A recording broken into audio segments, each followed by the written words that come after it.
those small micro intentions that we set within ourselves make such a dramatic difference when it comes to the outcome in your life. So if you want different outcomes in your life, set intentions, set different intentions, ones that can help you succeed, whatever the application is.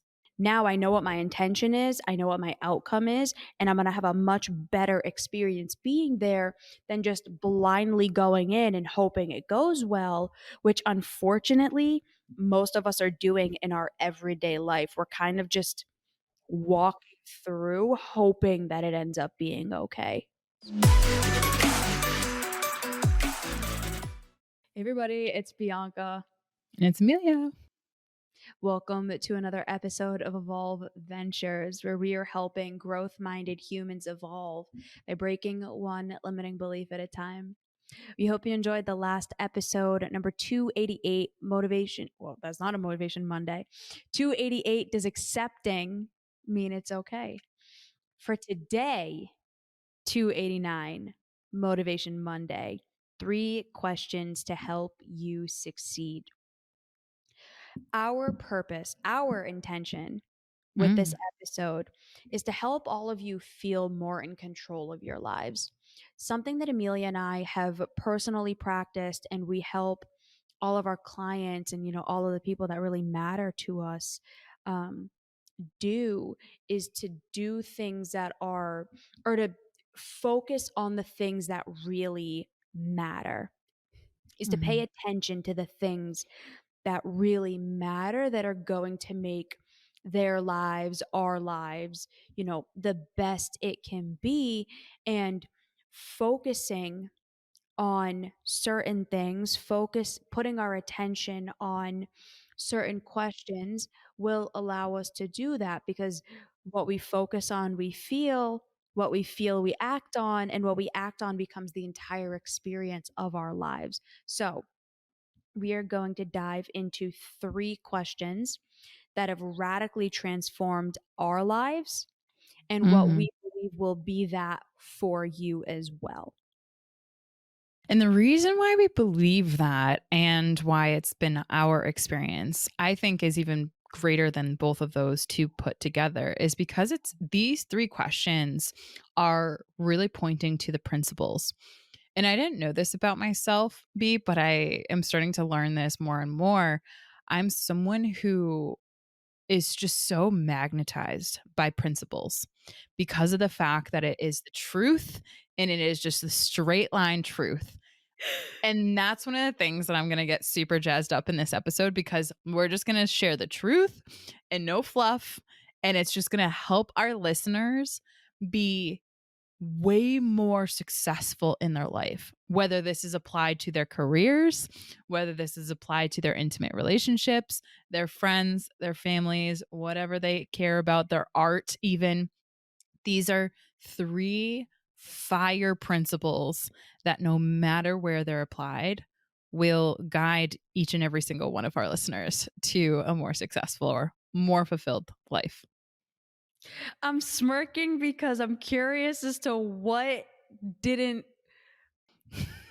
How did you just now realize you're a principle-driven person? I'm like, Right. what? To you, that's obvious, right? Yeah. No, Like, I think my massive cognitive distortions of me wanting to believe I'm like everyone else, I think that that's what prevented that from getting through. Also surrounding myself with, at one point, extremely ignorant people that didn't know what principle-based learning is. So, yeah, fun stuff. You're always learning. It's a constant evolution. Ooh. All right. Ooh, so for our evolvers, B, hit them with the first question, because this one, you know me, I'm a horsey farm kind of girl. You cannot take the farm out of the gal. It's just like putting on What? blinders. This first question. Stick with me. It is, you said it. You said it before this episode. It's like putting on blinders. It's helping you to focus in what matters the most for you. And so, why I mentioned the fact that I'm a farm girl, you can't take the farm out of the gal, even though you take the gal out of the farm, is it's just like the racehorses. I want everyone to envision and visualize. I know we got a ton of visual learners in this episode. Bianca's dying of. Put the blinders on. This is that question that helps Oh every my god. person put the racehorse blinders on over their eyes and narrow your focus in on what you actually do want to feel. I'm So, sweating and my face is like beet red. are you embarrassed by me? No, I adore you and the fact that you don't make sense. Yeehaw. Let's Ye go. Number 1. Oh my goodness. What is my intention? People are That probably like, what the hell? you're like, "What did she just say?" How What did that connect? my what is my intention? Mm, There's very few of us, me included, who really think about our intention behind doing things, especially if you're a very emotion driven person like I am. mhm, Really thinking about what is my hopes from this? What am I hoping to get from this? What is my desire mm, from doing this? What do I think is going to happen? Really, some of the more analytical aspects of this aren't something that we're used to. And so when you can start asking yourself, what is my intention going into this date, going into this job interview, going into the week, going into the gym, whatever it is that you're doing, whatever that thing is that you're doing, when you can put those blinders on of what is my intention? What do I want to get out of this? What are my hopes for this? It really allows you to get the fullest experience that you can as opposed to just blindly going into an experience. I'll give you an example. mhm. If I just walk into the gym with no plan, with nothing, it's going to feel really overwhelming. There's hundreds of pieces of equipment. There's a lot of people doing a bunch of different things. And when you don't have an intention for going in there, it feels so overwhelming because it's like, oh my God, I don't know what to do. Yeah. But if I say, what's my intention? Okay, my intention is to train legs today. That Mhm, completely narrows in my focus. Now I'm going to look for all of the leg equipment machines. What is my intention? I want to do 5 different exercises. That narrows it in even more. What is my mhm, intention? I want to do 5 sets of 10. Now I'm super specific.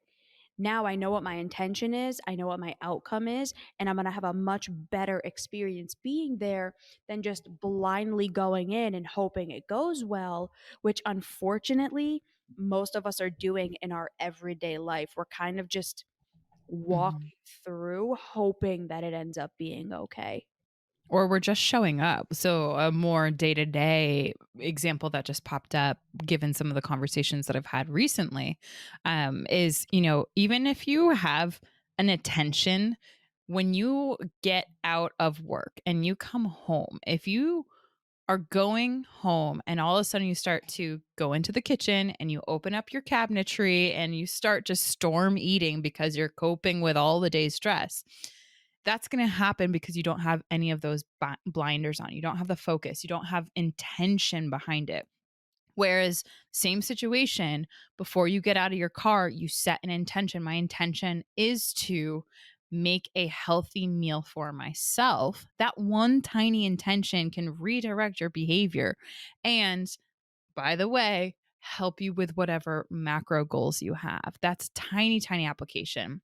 Same thing with, I know a lot of people in their workday, whatever it is, whether you show up to a meeting, that outcome long term is going to be very different than if you show up to the meeting with an intention. My intention is to be as engaged as possible today.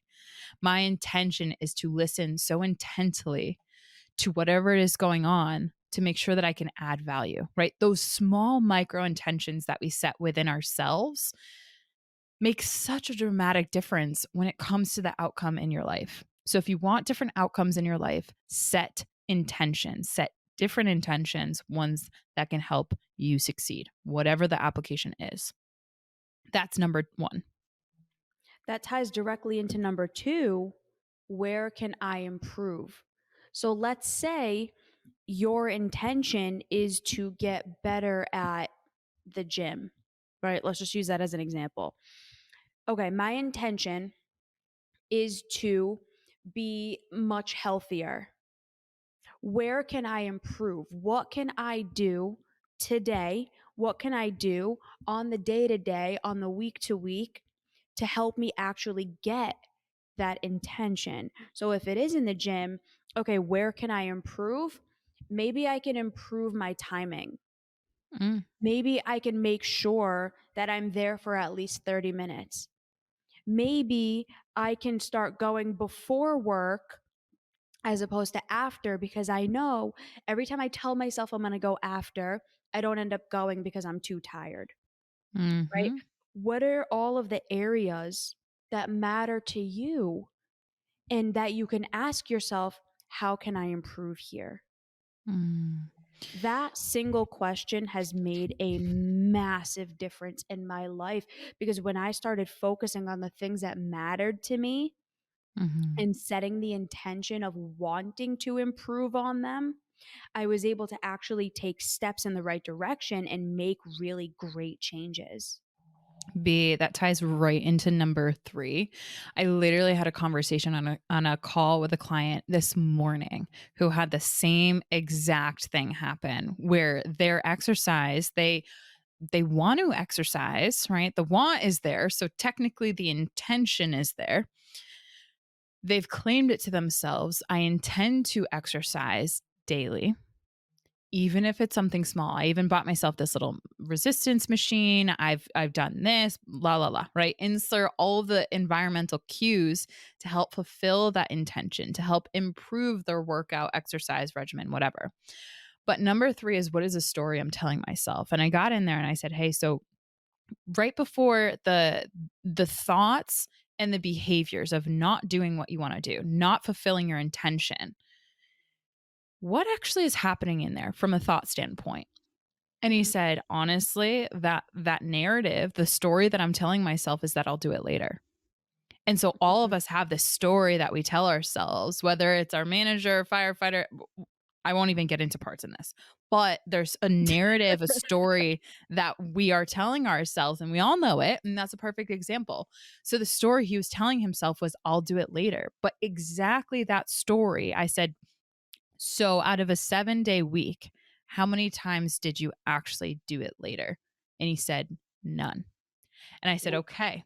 So that exactly. And we all have that aspect, whether it's in fitness, whether it's in our intimate relationship, right? Whatever that is, the story that you're telling yourself is going to guide your actions. So, what if you were to change that story and give it a healthy swap or a productive replacement or even rebuttal when that story comes back in, because that story is going to come back again and again when you're in that moment Monday morning and you have on your calendar, you know, it's time for your walk or you know, it's time for your exercise because that's your intention. That's what you've set and you've improved to make sure that it's on your calendar to help hold you accountable. When that story that you're telling yourself that you're going to do it later, when that comes in, what do you do? What are you going to do? And we went through, rebuttal to that one thought. And his experiment is in the next 7 days to see how that contributes to different emotions and therefore different action. His rebuttal to the I'll do it later was, that's not true. That is a lie. That never ends up happening. And that's out of integrity with our character to not do what we intend to do. The promises that we make to ourselves need to be kept. And that's going to be the thought of his experiment for the next 7 days. So I know probability wise, he's going to succeed far more in that one tiny thing because he's changing the story that he's telling himself. Start by getting good at acknowledging the story. Once you can pick up on it, then you can start trying to change it. But most of us don't recognize the stories that we're telling ourselves, about others, about our lives, about the situations that we're in. Mhm. The 3 questions to round this out. Number 1, what is my intention? Number 2, where can I improve? And number 3, what is the story I'm telling myself? If you can ask yourself these questions daily, weekly, monthly, and actually start taking steps in the right direction given the answers you come up with, you will Mhm. notice wild differences in your life. And it's exactly what I did. And it's asking myself questions like this and taking action on those answers that allowed me to be in the position that I'm in today. So, if you want results like that, it is absolutely possible for you too. And one of the ways in which you can do that is through the You Do You program that we have. It is a completely online, virtual, no commitment, no risk coaching and or therapy program that really meets you where you are. So it doesn't put any pressure on you to have to be somewhere at a certain time. It doesn't require you to handle more than you're capable of right now. It Mm. really meets you where you are and allows you to guide the pace of your own growth. If that's something that you're interested in, the description will be in the show notes. The link is in the show notes to our website to where you can get more information on that. Mhm. All right, episode suggestion. So, the episode suggestion for this Monday, y'all, is 264. Are you making moves yet still unfulfilled? Mm, Maybe. Just maybe, friends. But if you're an maybe. evolver, we're going to take care of that. Hey, what about you? 254. Do your actions speak louder than words? All right, everybody. We hope you have an amazing week. Go crush it. And we'll see you next time. Bye, Bye, everybody. everyone.